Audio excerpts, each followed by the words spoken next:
오늘 성경 말씀을 읽었는데 성경 말씀의 이야기가 지금 어떻게 진행되고 있는지 좀 이해를 하셨습니까?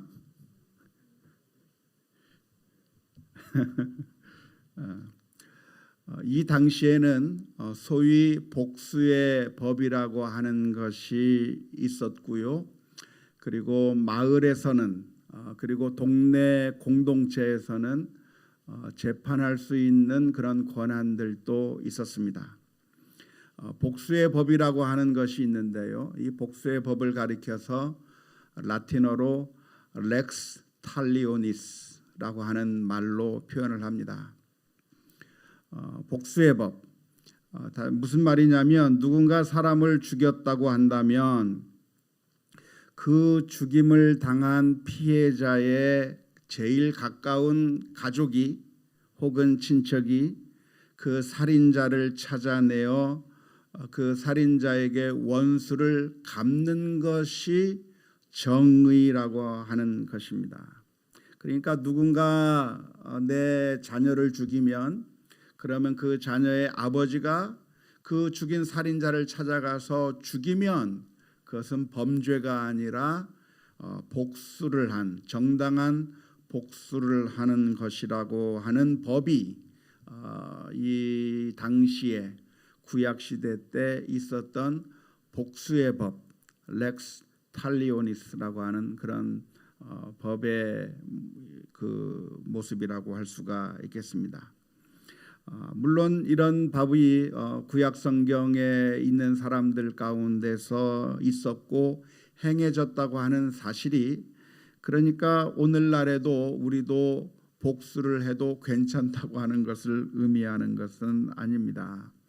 우리 주님께서는 우리들에게 말씀하시기를 원수를 갚지 말고 내 이웃을 내 몸과 같이 사랑하라 말씀하셨으며 뿐만 아니라 원수들도 용서해 주라고 하셨기 때문에 우리 성도들은 용서의 법에 따라서 살아가야 하는 것이지 복수의 법에 따라서 살아가서는 안 될 줄로 믿습니다. 사회가 발달함에 따라서 이제는 개인적인 복수를 하는 것이 아니라 법에 의한 처벌을 하는 것이 당연하게 되겠고요. 그래서 이제는 사회가 발달되어서 어떠한 억울한 일이 있을 때 누군가 우리 가족을 죽였을 때 그것을 개인적으로 원수를 갚아버리는 것은 그건 범죄 행위가 되는 것이고 우리가 잘 알듯이 이 개인적으로 그 원한을 갚는 것은 감정이 실리게 되어 있기 때문에 눈에는 눈, 이에는 이라고 하는 공평한 대로의 보응이 아니라 오히려 더 심하게 공격하는, 더 심하게 복수를 해버리는 그런 성향들이 있기 때문에 우리가 사적인 복수를 하는 것은 옳지 않고 법에 의한 심판, 재판에 의해서 그 범죄자를 처벌하는 것이 당연한 것이라고 할 수가 있겠습니다. 하지만 아무튼 이 당시에는 다윗이 살고 있던 이 당시에 그 사회에서 널리 통용되던 법이 무엇이냐면 복수의 법이라고 하는 것이 통용되고 있는 것이죠. 뿐만 아니라 복수의 법만 통용이 된 것이 아니라 이 마을 자체가 하나의 재판정의 역할을 해서 그래서 그 마을에서 심판을 하는 겁니다. 예를 들어서 우리 마을에 어떤 범죄자가 있으면 그 범죄자를 마을의 장로들에게 데리고 가서 그 장로들 앞에서 재판을 받게 되는 것이고 그 재판의 결과에 따라서 형벌을 가하는 그런 동네마다 그렇게 동네의 장로들 앞에 가서 재판을 받고 형벌을 받게 되는 그런 제도들이 이 당시에 있었습니다. 자, 오늘 우리가 살펴보고자 하는 그것이 무엇이냐면 바로 압살롬의 살인 행위에 대해서 우리가 살펴보게 되었습니다. 우리가 잘 아는 것처럼 압살롬의 여동생이었던 다말이 암논이라고 하는 배다른 형제에 의해서 배다른 그 오빠에 의해서 겁탈을 당하게 되는 그런 불상사가 다윗의 가정 가운데 있었고, 그것을 알게 된 그 다말의 오빠였던 이 압살롬이 암논을 향해서 원수를 언제 갚을까 하고 기회를 보고 있다가 그 일이 일어난 지 2년이나 지난 뒤에 양털 깎는 날 그가 술에 취해서 정신이 없을 때 부하들을 시켜서 살해했다고 하는 이야기를 우리가 지난 시간에 살펴보았습니다. 자기 친여동생이 그런 성적인 그런 추행을 당하고 폭행을 당하는 그 모습을 듣게 되었을 때 오빠로서 그 사람을, 그 당사자를 죽이는 것도 아마 시원치 않았을 거라고 생각이 됩니다. 냉정하게 따지면 겁탈한 것에 대한 처벌로서 살인은 과도한 것이겠지만, 그러나 개인적인 감정으로 본다면 죽여도 분이 풀리지 않을 만한 그런 일이었을 거라고 생각이 되는 것이고요. 결국 이 압살롬은 이 암논을 죽인 다음에 자기가 살인을 저질렀기 때문에 도망가야만 했었습니다.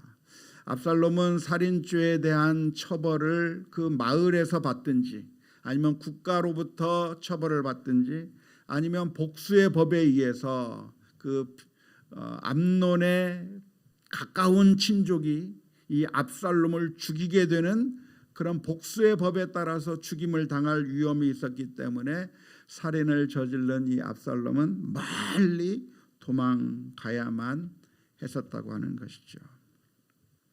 그래서 어디 가서 살았는가? 그술이라고 하는 지역으로 가서 살았습니다. 성경에서 그술이라고 하는 지역 이름을 들어본 적 있습니까? 처음 들어보시죠?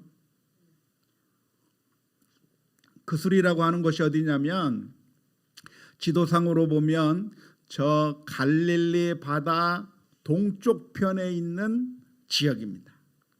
영어로 써놔서 좀 잘 안 보이시겠지만 파란색으로 이렇게 동그라미 이렇게 쳐놓은 데 있지 않습니까? 보이시나요? 예. 보이면 보인다고 얘기를 해주세요. 파란색으로 동그라미 이렇게 타원형 동그라미 쳐놓은 거 보이십니까? 예, 거기가 그술 지역인데 갈릴리 호수 오른쪽 편에 있는, 동쪽 편에 있는 지역이 그술 지방입니다. 그러면 다윗이 살고 있는 지역은 어디죠? 예루살렘이잖아요. 그 예루살렘은 어디입니까? 아래쪽 파란색 동그라미가 아니고 뭐 아무튼 잘못 그렸지만 아무튼 거기 하나 있는데 저기가 바로 예루살렘인데, 예루살렘은 어디입니까? 사해바다 북서쪽 근처에 있는 도시가 바로 예루살렘인 것입니다.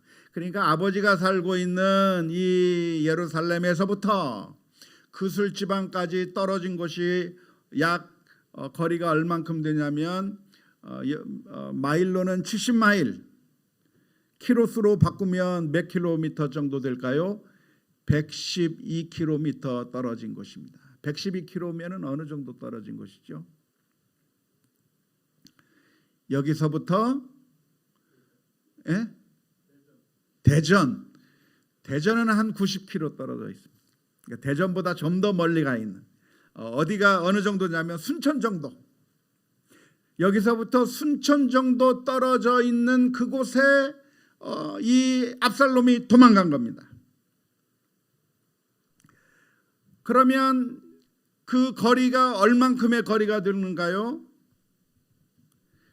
드라이브 한다면 지금이야 1시간 반이면 충분히 갈 수 있는 거리이겠지만, 당시에는 자동차가 없으니까 걸어서 가든지 나귀를 타고 가든지 한다고 하면 하루 8시간씩 걷는다고 한다면 5일이 걸리는, 그러니까 넉넉 잡아서 일주일이 걸려야 갈 수 있는, 그 당시로서는 정말 먼 타향에 가서 아무도 아는 사람이 없고 아무도 도와주는 사람이 없는 나그네로서, 이방인으로서 저 그술 지방에서 살아가야만 했었던 것이 바로 압살롬의 형편이었다고 할 수가 있겠습니다. 압살롬이 예루살렘에서 살다가 그술 지방으로 갔으니까 그곳에서의 삶이 행복하고 너무나도 재밌고 즐거웠을까요? 아니면 정말 힘들고 고통스럽고 어려웠을까요? 고통스러웠겠죠. 나그네로서 그곳에서 살아야 되는 것이죠. 가족과 함께 행복한 시간을 보내는 것이 아니라 타지에서 혼자 외롭게 살아야 되는 그 삶이 너무나도 힘들고 어려운 그 삶을 그곳에서 살아가야만 했었다고 하는 것이죠. 그 모습을 보면서 우리가 기억해야 될 것이 있다고 한다면 이것이 바로 죄가 우리들에게 가져다주는 결과라고 하는 것을 우리가 기억해야 합니다. 우리는 화가 나서 죄를 짓기도 하고요, 또는 탐욕하는 마음 때문에, 욕심 때문에 죄를 저지르기도 하는데, 어떠한 것이 동기가 되었든지 간에 그로 인한 죄를 지음으로 인해서 얻게 되는 결과는 무엇이냐면, 압살롬이 분노 가운데 살인을 저질러서 결국 그 평상시 누리던 그 삶에서부터 멀리 도망가서 저 먼 곳에서 정말 힘들고 어렵게 살아야만 했었던 것과 같은 그런 결과를, 우리가 죄를 짓는다고 하면 그런 결과를 가져올 수밖에 없다고 하는 것을 분명하게 기억해야 될 줄로 믿습니다. 그런데 이렇게 압살롬이 그렇게 살아가는 것은 압살롬에게만 고통스러웠던 것이 아니라 누구에게도 고통스러운 것입니까? 아버지 다윗에게도 고통스러운 일이에요. 자식이 저 멀리 도망가서 살고 있는데 그 자식을 보지 못하는 다윗의 마음이 편하겠습니까? 편하지 않겠습니까? 편하지 않는 거예요. 맛있는 진수성찬을 먹어도 우리 자식 생각에 그것이 넘어가질 않는 겁니다. 아무리 좋은 일이 있어도 먼 곳에서 고생하고 있는 자식 생각하면 기쁘지 않은 거예요. 이 다윗의 마음이라고 하는 것이, 압살롬이라고 하는 그 아들이 자기의 또 다른 자식을 죽였지만, 그래서 악한 일을 했기는 했지만 그 자식이 자기에게부터 멀리 떠나가 있다고 하는 그 사실 때문에 압살롬도 물론 고통스러웠겠지만 그 떠나버린 압살롬을 생각만 하면 이 아버지로서 이 다윗은 너무나도 고통스럽고 너무나도 안타까워서 그 모습이, 그 주변에 있던 요압 장군이 보니까 너무나도 안타까운 거예요. 야, 우리 주군인 이 다윗 왕께서 자기 아들 압살롬 때문에 이렇게 마음 아파하고 그 아들 생각 때문에 잠 못 이루고 이 아들 때문에 괴로워한다고 하는 사실을 알기 때문에, 그래서 이 요압 장군이 중재자로 나서게 됐습니다. 어떻게 하면 지혜롭게 저 죄를 짓고 살인죄를 저지르고 멀리 도망가 있는 그 압살롬을 다시 예루살렘으로 데려올 수 있을까? 어떻게 하면 그 살인자를 다시 심판하지 않고 죽이지 않고 처벌하지 않고 다시 예루살렘으로 다시 무사하게 데리고 돌아올 수 있을까? 그 작전을 누가 세웠는가? 요압이라고 하는 사람이 세우게 된 것입니다. 요압 장군은 어떤 한 여인을 수소문해서 구했습니다. 연기를 잘 할 수 있는 한 여인을 수소문해서, 그래서 다윗 앞에서 연기를 하게 만듭니다. 상복을 입고 다윗 왕 앞에 나가서 펑펑 울면서 다윗 왕 앞에 하소연을 하는 거예요. 다윗 왕이시여, 큰일 났습니다. 제게 두 아들이 있었는데 이 두 아들이 서로 싸우다가 한 아들이 다른 아들을 죽였습니다. 그래서 그 아들 하나를 잃어버린 것도 내게 큰 아픔이요, 과부로서 너무나도 큰 힘든 일인데, 동네 사람들이 말하기를 저 살인자를 그냥 놔두면 안 되니까 그 아들을 우리한테 내놔라. 그러면 우리가 저 아들을 내 살인죄를 처벌해서 저 아들을 죽이겠다고 동네 사람들이 달려들고 있으니 왕이시여 이거 어떻게 하면 좋겠습니까? 하루아침에 내가 한 아들을 잃은 것도 너무나도 마음이 슬픈데 또 하나의 아들을 또 잃게 생겼는데 왕이시여 어떻게 하면 좋겠습니까? 하면서 그 앞에서 펑펑 우는데 연기를 얼마나 잘했든지 여우주연상을 받을 정도로 연기를 정말 잘했는지 다윗 왕이 그걸 보고 감동을 한 거예요. 저 불쌍한 여인에게 해줄 수 있는 일이 무엇일까? 정의라고 한다면 살인죄를 저지른 사람에게 살인죄에 응당한 처벌을 하는 것이 맞습니다. 여러분, 죄를 저지르면 죄 지른 것에 대해서 처벌을 하는 게 옳은가요? 옳지 않은가요? 예? 옳아요. 악한 죄를 저지른 사람이 있다고 한다면 그 죄에 상응한 처벌을 받아야 그래야 사회가 좋은 사회라고 말할 수 있어요. 처벌받지 않는 사회는 좋은 사회라고 말할 수가 없는 거예요. 그런데 그 정의에 따르면 자기의 동생, 자기의 형제를 죽인 그 사람도 사형 선고를 받아서 죽어야 되는데 그러면 그 엄마는 어떻게 되냐면 엄마는 사랑하는 아들을 잃어버린 그 엄마는 살인죄를 저지른 그 아들도 죽게 생겼으니 그 엄마는 어떡하냐면 그 엄마를 바라볼 때 너무나도 불쌍하고 자식을 향한 그 하소연을 하고 있는 그 불쌍한 여인을 보게 되는 그 순간에 다윗 왕이 왕으로서 판결을 내려주는 겁니다. 걱정하지 마시오. 비록 당신의 아들이 살인죄를 저질렀지만 아들을 생각한다면 아들의 그 죄를 생각한다면 지금 당장 데리고 와서 살인죄에 해당하는 그 심판을 하는 것이 마땅하겠지만 그러나 누구 때문에? 눈물을 흘리고 있는 그 어머니 때문에 그 아들을 용서해주고 그 아들을 죽이지 못하도록 왕이 보호해주겠다고 하는 특별한 명령을 내리게 되는 것이죠. 그 타이밍을 잃지 않고 이 여인이 다윗 왕 앞에 이야기하는 겁니다. 그런데 다윗 왕이시여, 그런데 왜 압살롬은 그냥 그렇게 방치해 둡니까? 한 아들을 죽였다고 할지라도 그 죽인 아들을 사형시키지 않고 살려줄 수 있다고 한다면 왜 압살롬은 죽였다고 해가지고 살인죄를 저질렀다고 해서 도망갔는데 그냥 왜 방치해 두십니까? 그 말 한마디에 다윗 왕은 완전히 충격을 받게 되는 것이죠.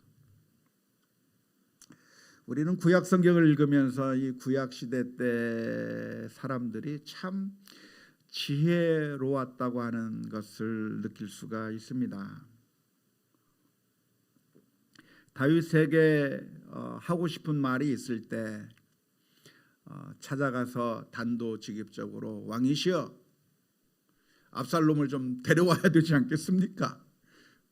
이야기한 것이 아니라 다윗으로 하여금 압살롬을 용서하고 다시 돌아오게 만들도록 여러 가지 상황극을 통해서 다른 사람의 모습을 바라보면서 그 모습 속에서 자신의 모습을 바라보게 하고, 그래서 결국은 압살롬에 대한 분노 그리고 압살롬에 대한 그 응어리들을 다 씻겨버리고 압살롬을 용서하도록 유도하는 그 방법, 지혜로운 방법을 썼다고 하는 점에 있어서 참 구약 성경을 읽어보면 참 이때 이 사람들이 얼마나 참 지혜로웠던가 하는 것을 느껴볼 수가 있습니다.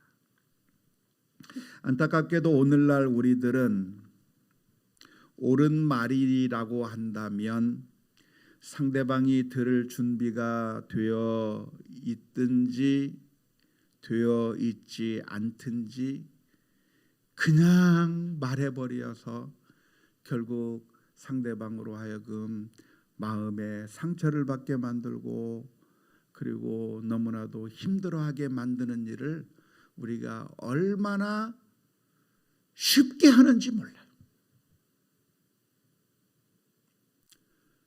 특히 교회 안에서도 교회 주방에서 일을 하다가 그냥 뭐가 좀 마음에 안 드는 거 있으면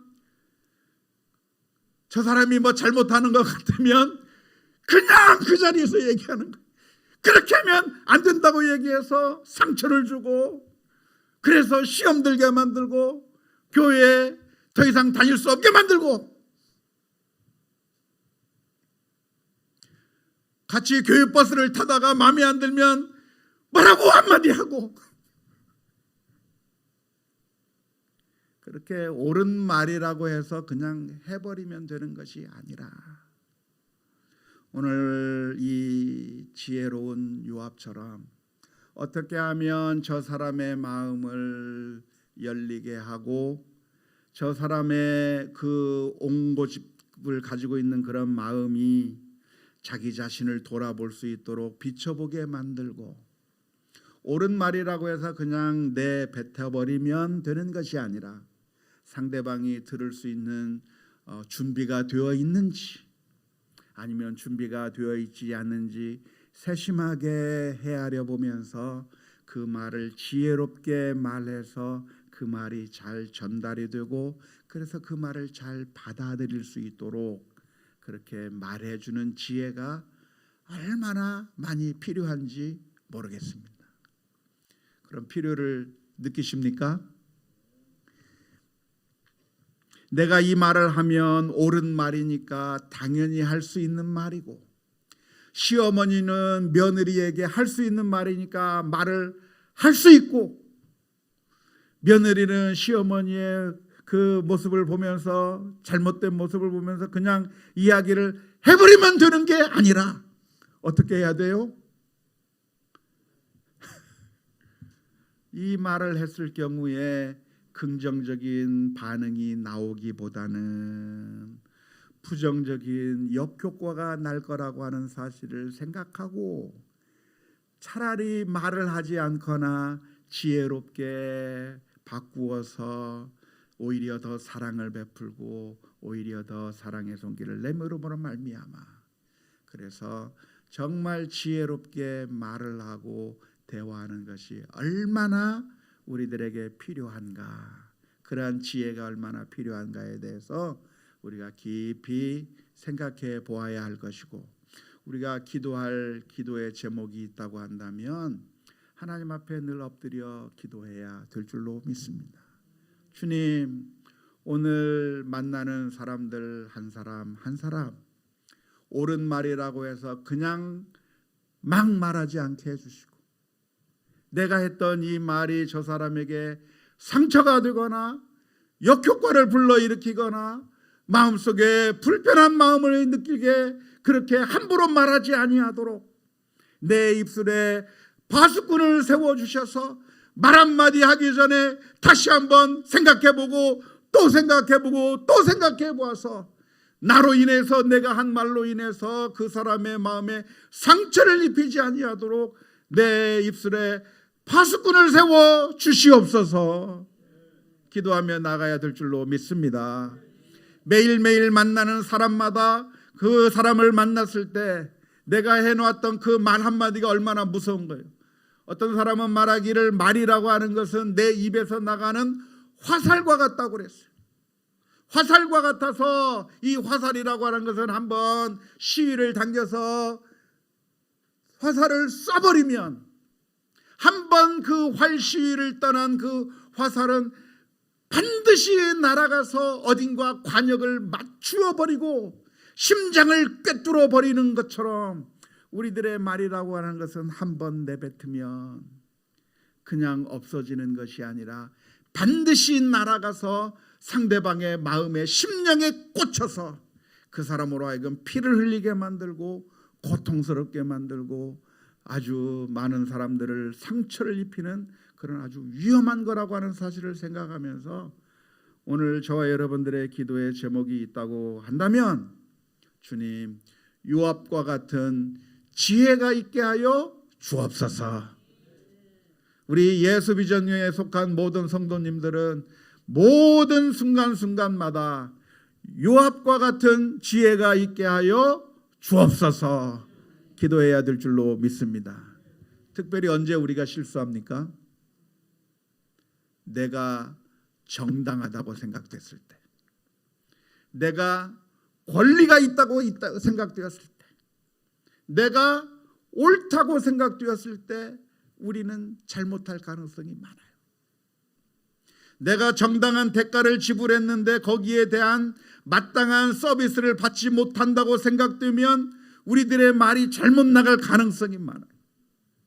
내가 시어머니로서 대접을 받아야 될 것 같은데 못 받는 것 같으면 말이 잘못 나갈 가능성이 많아요. 그렇게 할 것이 아니라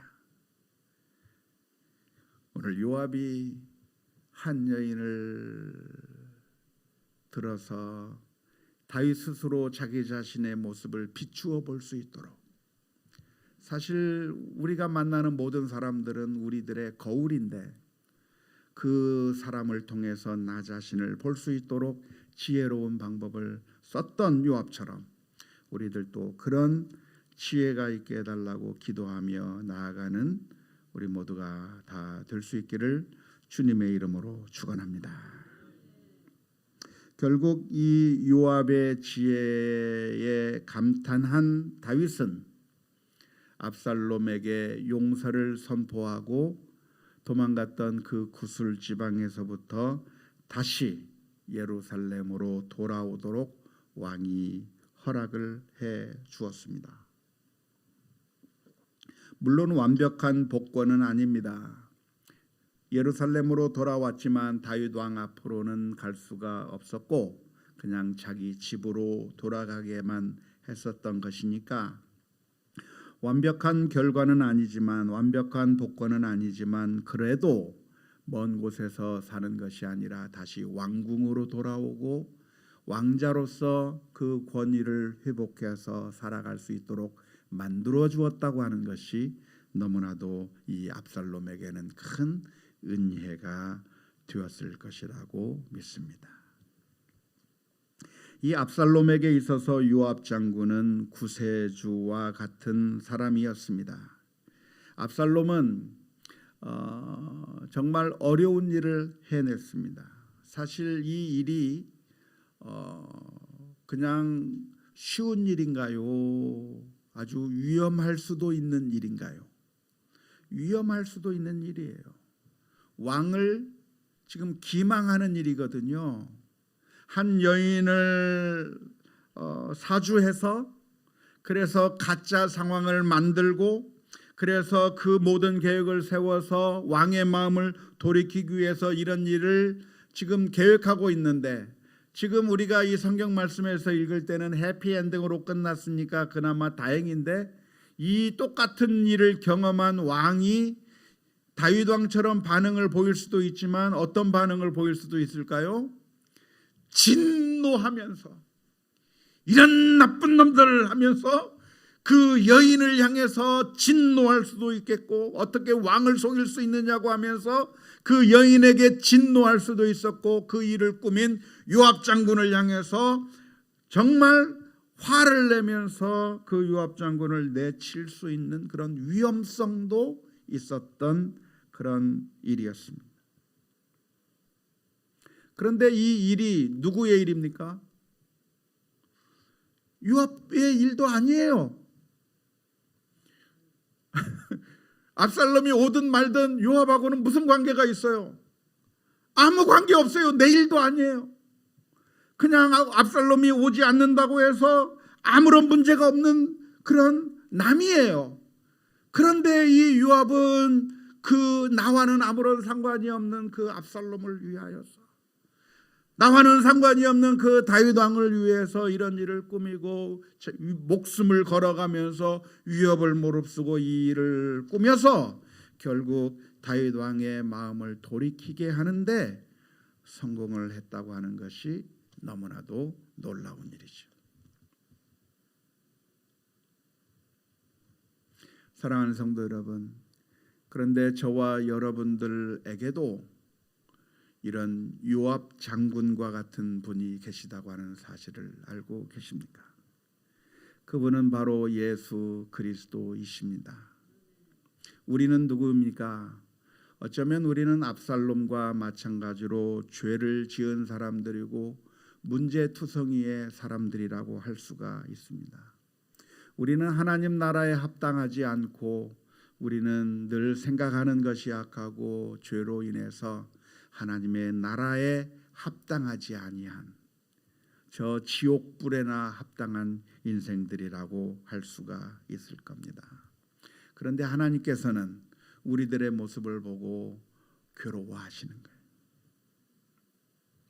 우리가 죄악 가운데 고통 가운데 살다가 멸망하는 것을 보시고 하나님께서는 그냥 망할 사람 망하라지 하고 아무런 관심이 없는 것이 아니라 하나님께서는 우리를 보시면서 너무나도 안타까워하시는 것이죠.